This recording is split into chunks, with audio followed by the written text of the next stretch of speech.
रूस ने अपने यहाँ कच्चे तेल के उत्पादन में कटौती का जो फैसला किया है उसका असर भारत को रूस से हो रहे तेल की सप्लाई पर पड़ रहा है।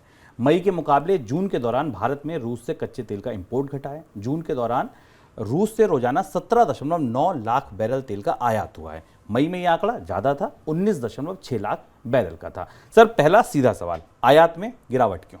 आयात में गिरावट दो वजह से।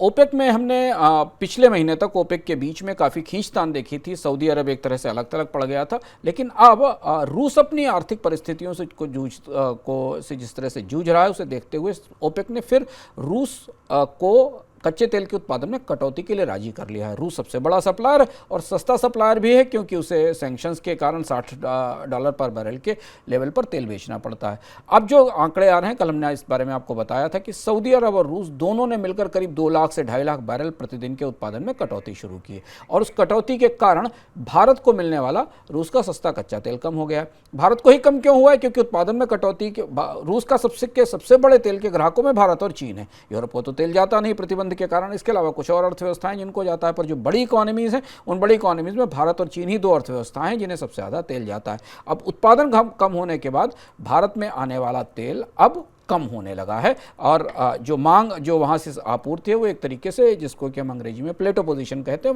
वहाँ पर पहुँच रही है। जो आंकड़े शिपिंग के हमारे पास आते हैं, जिनके जरिए पता चलता है कि कच्चे तेल की आपूर्ति कितनी हो रही है, जो वोटेक्सा शिपिंग का आंकड़ा है जिसका शुभ ने जिक्र किया, उस हिसाब से जून के महीने में करीब 8% की कमी हमें रूस से आने वाले कच्चे तेल में दिखाई दे रही है, क्योंकि रूस को अब अपने उत्पादन में कटौती करनी पड़ रही है ओपेक की मदद से। उत्पादन में कटौती रूस सिर्फ इसलिए नहीं कर रहा है कि उसे ओपेक की बात रखनी है, क्योंकि उत्पादन में कटौती के कारण रूस बाजार में ब्रेंट की कीमत को बढ़ाने की या कच्चे तेल की कीमत को बढ़ाने के अभियान में अब सहारा दे रहा है। अगर वो कच्चे तेल की कीमतें बढ़ती हैं तो रूस को मिलने वाले तेल पर थोड़ा मार्जिन और बेहतर हो जाएगा। ऐसा तेल जो रूस शायद वैध तरीकों से नहीं, बाकी और अन्य रास्तों से बाजार में बेच रहा है, तो इसलिए रूस के उत्पादन में कटौती शुरू हुई है। सर, रूस को अपने तेल की कीमत क्यों बढ़ानी पड़ रही है? रूस को दूसरी चीज़ है। रूस की जो अब अर्थव्यवस्था है युद्ध के कारण बुरी तरह ध्वस्त है। जो ताज़े आंकड़े देखे हमें मई में दिखाई दिए, मई में रूस का जो तेल और गैस का रेवेन्यू है ऑलमोस्ट 36% गिरा पूरे पिछले साल के दौरान, पिछले साल की तुलना में। रूस की अर्थव्यवस्था में लंबे युद्ध के बाद अब गहरा संकट है, क्योंकि गैस रूस की बिक्री का या सेल्स का एक बड़ा हिस्सा हुआ करती थी, जिसकी आपूर्ति अब लगभग बंद हो चुकी है पूरी तरह। यूरोप ने रूस की गैस खरीदना बंद कर दिया। वो सारी बड़ी बड़ी पाइपलाइनें जिनका नाम आप पिछले साल तक सुनते थे, वो सारी पाइपलाइनें अब सूख चुकी हैं, उनसे गैस नहीं जा रही है। गैस का जो भी आपूर्ति रूस से हो रही है वो कंटेनर्स के जरिए होती है। एक पाइपलाइन या एक सप्लाई जो खुली हुई है वो चाइना की तरफ खुली हुई है। ऐसी स्थिति में रूस के पास कच्चा तेल ही एक ऐसा विकल्प था जहां उसे सैंक्शंस से प्रतिबंध में छूट दी गई थी, और उस प्रतिबंध में छूट के कारण एक निर्धारित रेट पर उसे तेल बेचना पड़ता था। अब जो बचा हुआ रिसोर्स है उससे बेहतर कीमत मिल सके, और चूंकि ओपेक देश चाहते ही हैं कि कच्चा तेल महंगा हो, तो रूस अपनी ढहती हुई अर्थव्यवस्था को बचाने के लिए अपने कच्चे तेल की कीमत बढ़ाने की कोशिश कर रहा है। $60 के नीचे भी मिल रहा था डिस्काउंट में, लेकिन अब थोड़ा ऊपर जा रहा है। इसलिए भारत में पहुंचने वाले जो तेल की लागत है, भाड़ा मिलाकर और शिपिंग के चार्जेस मिलाकर, वो महंगी हो रही है। सर, तीसरा और बड़ा सवाल, तो क्या जो पूरी एक कोशिश थी जिसकी बड़ी सुर्खियां बनी थी कि भारत को रूस से सस्ता कच्चा तेल मिल रहा है, वो मिलना बंद हो जाएगा? हाँ, अब कमी तो हो ही रही है। बंद होगा कि नहीं होगा इसकी एक बड़ी और वजह है। हमने कल आपको बताया था, अगर आपने कल का मनी सेंट्रल नहीं देखा तो उसे आप देख सकते हैं कि भारत में कच्चे तेल की कमी, रूस के कच्चे तेल की आवक इसलिए भी कम हो रही है क्योंकि पेमेंट का पूरा सिस्टम बदल चुका है। चीन के दबाव पर रूस ने भारत को इस बात के लिए बाध्य किया कि रुपए में भुगतान नहीं लिया जाएगा। रूस के विदेश मंत्री भारत आकर बोल गए। दिरहम में थोड़े बहुत भुगतान की कोशिश की गई, जो कि अरब की मुद्रा थी, लेकिन अब युआन में भुगतान की नौबत आ गई है। भारत चीन के रिश्तों के बीच में और बहुत सारे डिप्लोमेटिक चुनौतियों के कारण भारत शायद युआन में भुगतान नहीं कर पाएगा।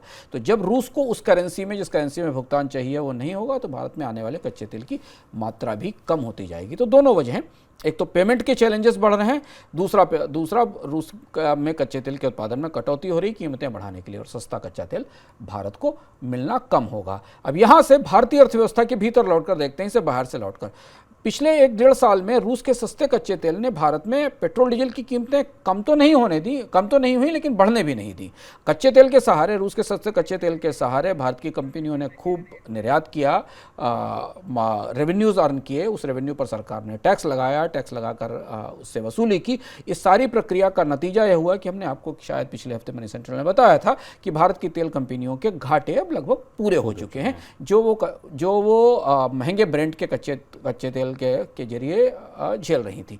अब जबकि रूस से आने वाला सस्ता कच्चा तेल, उसकी आपूर्ति कम होती जाएगी, ब्रेंट की कीमतें बढ़ाने के अभियान में रूस परोक्ष रूप से सहयोग कर रहा है। अंतर्राष्ट्रीय बाजार में कच्चे तेल की कीमतें बढ़ाने की जो कोशिशें चल रही हैं, $75 से ऊपर $76 के आसपास दिख रहा है। इस सूरत में अब भारत में पेट्रोल डीजल की कीमतें कम होने की संभावना और भी सीमित रह गई है, जो गणित हमें बाजार में दिख रही है। हालांकि चुनावों के करीब इस बात की उम्मीद की जा रही थी कि कच्चे तेल की कीमतों में गिरावट को देखते हुए, रूस का सस्ता कच्चा तेल देखते हुए शायद पेट्रोल डीजल की कीमतों में कमी की जाए, पर वैसा नहीं हुआ। आपको कल पता चला कि कमर्शियल सिलेंडर महंगा हो गया।